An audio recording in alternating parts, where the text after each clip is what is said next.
Kilala sa pangalang Justin Joseph Baisa, dugong Ilocano mula Bambang Nueva Vizcaya. Laman ako noon ng basketball court sa kalsada, kasama ko bangko sa Ibors Pingpingbok sa Estrada.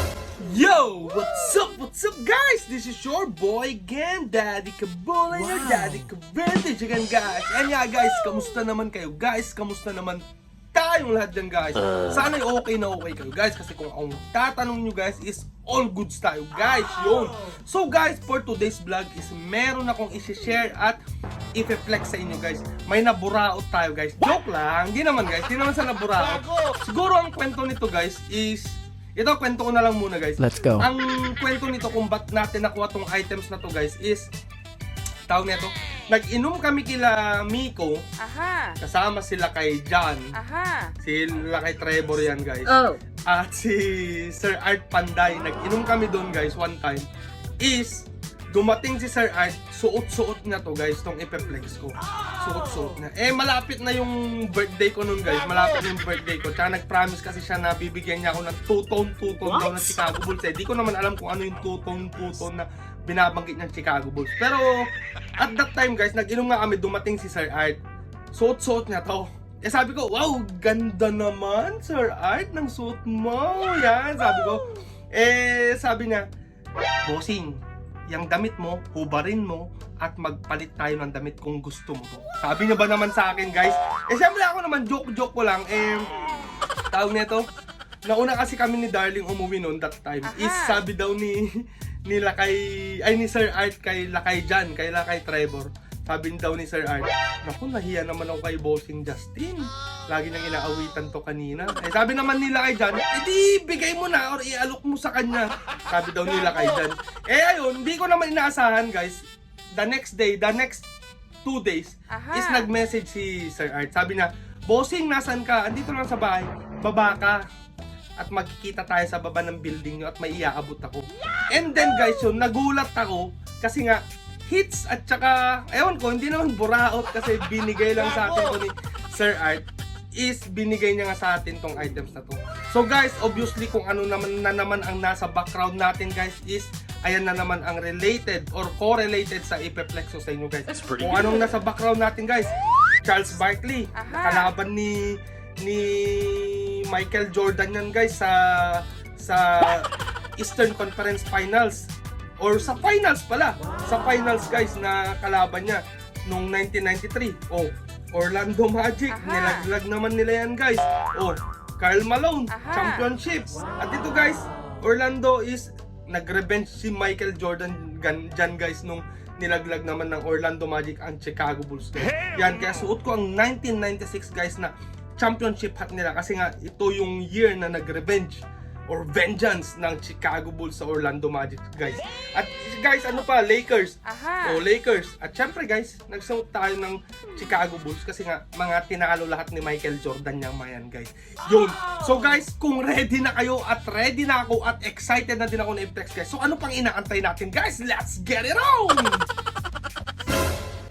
At ito na nga guys, ito na, this is it guys. Yan, pero bago tayo mag-proceed sa ating item guys, is kung bago ka lang dito sa aking YouTube channel na JJBKIB, is wag mong kakalimutan mag-subscribe guys. At syempre guys, don't forget to click the notification bell so that you won't miss my upcoming videos guys. Yan, and like mo na din ang ating video guys kung enjoy mo yung maganitong klase ng content guys. And don't forget to share it to your friends and relatives guys. Yan, so guys, be ready and no further ado, let's dive into it guys. Let's go guys. So guys, ito is jersey nga. Kasi nga, automatic guys, obviously ano nasa background natin, jersey at isa din sa tinalo ng Chicago Bulls guys. You're so rude. Guys, lalong-lalo na nung I'm Back 45 ni Michael Jordan guys. Yan, so alam nyo na ang year. Siguro may naglalaro na sa isip nyo kung anong year yun. Kung anong year bumalik si Jordan is ito yun guys. At ayan guys, related din siya dyan guys. So dyan guys, nag-revenge nga ang Chicago Bulls. Lalong-lalo na si Michael Jordan guys. So guys, huwag natin patagalin. Ito na guys. Tan-tananan! And guys, oh diba guys? Napaka-simple. simplicity is beauty nga yung mga design ng mga jersey before guys. Kaya gusto ko din. That's pretty good. Ayan, guys. Obviously guys, kung sino yan, alam nyo na guys kung sino yan. Ayan. Yan ang front hit. Then ang back hit is ito guys. Yan guys, San Fernie Penny Hardaway naman guys. Oh yan. my God. Oh, di ba guys? Flex muna natin tong jersey guys. Let's Yan. go. Magsimula tayo sa printing muna. Aha. Sa printing is para sa akin is excellent condition though merong minimal crack. Oh no. Yan lang sa letter N. Kung maliwanag kasi. Pero may konti lang naman na crack. Hindi pa naman visible pero malapit na. Malapit na guys. Yan sa number 1 is wala naman guys. That's pretty good. Malinis. Yun lang sa letter N. Ito foldings lang yun guys. Foldings sa letter D. Foldings. Then sa likod naman. Excuse me guys. Dito sa Hardaway. Sa letter A lang na last. Yan dito. Ayan na nakikita niyo guys. Ayan. May konti lang naman. Na crack. Ayan. Sa number 1. Ito guys. Yan lang. May konting crack lang. Yun lang naman guys. So para sa akin is excellent condition tong jersey na to guys. Excellent condition. Oh my god. Oh my god guys. Yan guys, ang tag nga nito is obviously guys, nandyan no. Yan. Ay ito pala guys is patch. Patch stitching, then patch stitching din to guys. Aha. Yung champion na logo tsaka yung NBA logo. Tsaka tignan nyo naman yung NBA logo niya guys. Detail na detailed, ultimo elbow, then yung laylayan ng short guys. Kaya napakaganda ng borda guys. That's pretty good. Ayan. Wala din overstitching or jump stitching kung tawagin. Aha. Ayan nga guys. So guys, ang tag nito, jack tag pala, is ayan guys. Champion size 48. Oh my god. Sorry guys, kumain na naman kasi kami nilit kanina guys. Size 48 guys, then legit man to kasi may serial number guys. May serial number naman yan.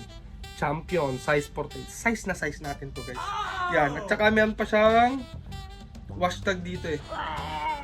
Ayan, body fabric, trim. Ay, hindi naman siya wash tag. Tag pa rin, a leather jack tag. That's Ayan pretty guys, good. picturean ko na ang nakalagay dito is assembled in Costa Rica of US components contents on reverse. And guys, then sa likod is body fabric 100% nylon, trim 100% polyester. Ayan guys. Ayan, then ayan. Then may wash tag din to guys. Aha. Ay wala, yun na pala ang wash tag. Yun na ang wash tag. Yun lang naman ang mga details guys. Ang ribbings is all goods. Kita nyo naman guys, wala pang bacon. Wala pang bacon guys. Ayan guys. Ayan. Ayan. Ayan guys. That's pretty good. Then, oh my god, sakto talaga. Oh, I love you so much, Sir Art. Ayan guys. Wala ding run to guys, wala ding run. Really, nigga? Wala ding run. Ayan. Yung mga nakikita nyo parang itim-itim siguro downy yan kasi hindi ko wina-washing machine tong mga ganito guys. Hand wash then babad then hang dry lang siya guys. So guys, ito sabi ko nga is masasabi kong binigay lang sa atin guys. Binigay lang ni Sir Art to sa halagang libre guys. Imagine nyo yan guys. Ewan ko guys kung sasabihin yung bura out ako or hindi. Pero para sa akin is na-appreciate ko. Siyempre, libre nga di. Siyempre, ma-appreciate mo ha. Ayan guys, binigay lang sa atin to ng libre guys. Pero siyempre, may halaga naman to. At saka, tawag nito, knowing na si Sir Art is nagre-resell din, is siguro, loss niya din. Pero hindi rin loss kasi sa kaibigan niya naman binigay. Sa mabait at may tuturing na sigurong maalagaan ang isang items pag pinasa niya sa kaibigan niya, which is ako yun, di ba guys? Yan.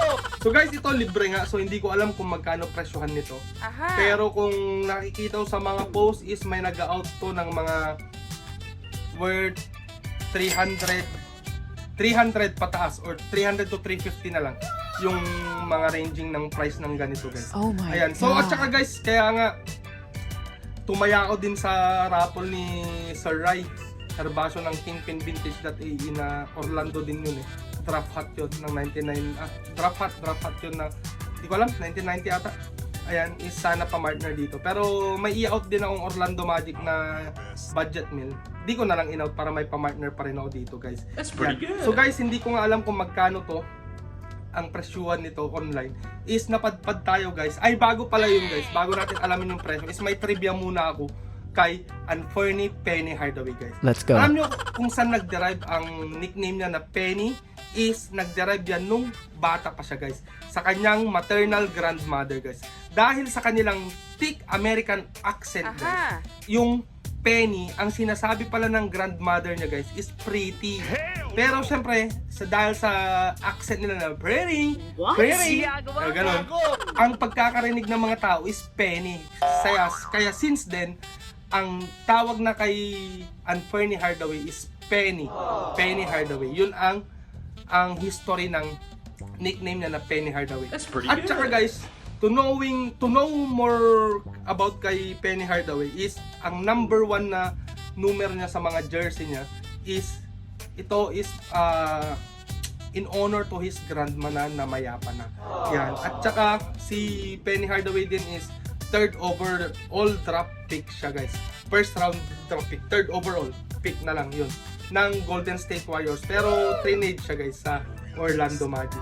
And then ito syempre no need to ask, pag sinabing Penny Hardaway, sa year nila ni Shaquille O'Neal, is sila ang duo ng dynamic duo ng Orlando Magic before guys. Hindi kasi ako nag-memorize kasi nasahin natin.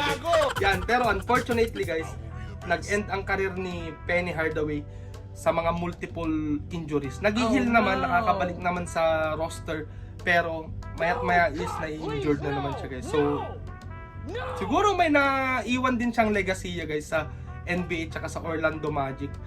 Pero wala siyang masyadong accomplishments kung sasabihin. Pero para sa akin is idol din to kasi kung si Grant Hill noon is next Michael Jordan, sinabihan din siya na almost next Michael Jordan din si Anferny Hardaway guys sa laruan niya. Ayan guys, then ngayon at this day si Anferny Penny Hardaway is isa ng philanthropist guys. Philanthropist or mga tumutulong sa mga less fortunate na mga tao. Then meron din siyang tinatawag na Penny Foundation na tumutulong din lalong-lalo na sa kanyang hometown guys. That's pretty Yan. good. So guys, ito nga Orlando Magic is binigay sa atin na libre pero hindi ko alam or wala akong idea kung magkano to online guys. So guys, nag-search tayo is napadpad tayo guys sa eBay malamang. O yan, sa eBay nga. Sa eBay is meron ako nahanap na pinakamahal, meron din ako nahanap na pinakamura. Pero yung pinakamahal na lang para siguro makita natin kung magkano ang presyon ng damit ni Penny Hardaway na excellent condition. Yung pinakamura is hindi ko na tatalakayin. Yung pinakamahal guys, ang nakita ko is makikita nyo dyan guys, ito post ko, is nagkakahalaga to guys ng $249.99. Guys, imagine that guys, $249.99 or i-round it up na lang natin ng $250 guys. So in dirhams guys is nasa 1,000 dirhams guys. Imagine nyo yun guys. Then in pesos is nasa 15,000 pesos guys. Yan! So guys, imagine nyo guys, Orlando Magic na bigyan tayo ng worth 1,000 dirham sana pero binigay lang sa atin. Pero syempre guys, hindi naman lahat ng mga jersey is nag-worth ng 1,000. Siguro yung nasa picture is super excellent condition or may something na special dyan sa jersey kaya napresyohan ng ganyan or may siguro yung iba kasi guys is nasa may signed jersey tapos may authentication letter pa, authentication picture kaya mahal guys. Pero yung andyan is hindi ko alam kung ba't napresyohan ng 1,000, almost 1,000 dirhams. Pero ito guys, wag na nating pansinin yung nasa online guys kasi nga ito binigay sa atin ng libre guys. So happy na tayo dun guys. Yan. So guys, ito nakita nyo nga ang bago nating dagdag collection na vintage dagdag collection. Sana'y na-appreciate nyo na naman itong ating simpleng pag-share ng ating naburaot guys. Joke lang. Ng ating gift. Masasabi yung gift kay Sir Art. Yan. So guys, igagrab ko tong opportunity na to na magpasalamat sa inyong lahat sa tuloy-tuloy na suporta nyo at panonood nyo ng aking simpleng mga videos na ganito guys. Yan, at syempre di ko makakalimutan magpasalamat guys kay Sir Art or ang apo ng kutsero or panday ang huling yugto. Yan, pero Sir Art na lang ang tawag ko dyan guys, kay Sir Art. Kasi napakabait naman dyan. Ayan, kung di nyo kilala si Sir Art, in first nyo is, siguro masasabi nyo, ang bula-buladas naman nito ni Sir Art. Ganito, ganyan. Pero, pag matagal nyo nakasama is all good siya, Sir Art. Napakabait at saka mahilig yan dumamay pag may problema ang mga kaibigan. Yan, so Sir Art, maraming salamat. More sales sa'yo at dami na ding mga bagong items na dumating. Is kung gusto nyong makita ang mga items ni Sir Art, is puntahan nyo lang. Pangalan niya sa Facebook is Apo ng Kutsero. Yan guys, madami din siyang items. Suro every month is meron din siyang bagong dinadalang or mga pine-present na items guys. Ayan, so maraming salamat Sir Art, Sir Arthur. Maraming salamat at more sales sa'yo and God bless you always. Yan, sana wag ka munang kunin ni Lord kasi ang bait-bait mo. Yun guys, so guys, magpapaalam na ako at nakita nyo na ang ating bagong dagdag collection guys na champion jersey guys. So guys, maraming salamat ulit at puputulin ko na dito. Here's your boy, Daddy Kabulin, your Daddy Ka Vintage, saying till next time, peace out, bye-bye!